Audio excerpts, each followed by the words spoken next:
काँग्रेस आणि राष्ट्रवादीमध्ये सध्या काय सुरू आहे असा प्रश्न पडतोय, कारण काल प्रफुल्ल पटेल यांनी काँग्रेसवरती टीका केली। काँग्रेसमुळे आम्ही बुडालो असं त्यांनी म्हटलं होतं, तर आज अशोक चव्हाणांनी टीका केलेली आहे, त्याला उत्तर दिलेलं आहे।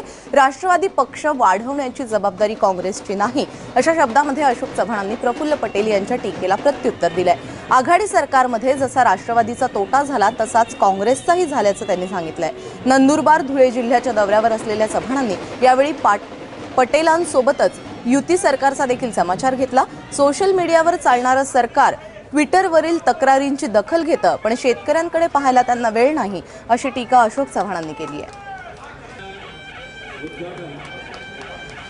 प्रफुल्ल पटेल यांच्या विधान हे वाचलंय वृत्तपत्रामध्ये, मुद्दा एवढाच मर्यादित आहे की राष्ट्रवादी पक्ष वाढवण्याची काही आम्हाला गरज नाही आहे किंवा ही आमची जिम्मेदारी नाही आहे।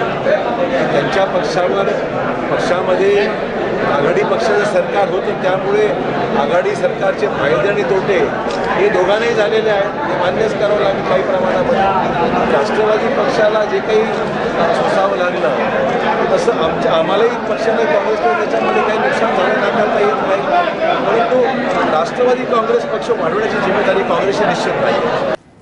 त्यामुळे काँग्रेस राष्ट्रवादी एकमेकांवरती आरोप प्रत्यारोप करताना पाहायला मिळते।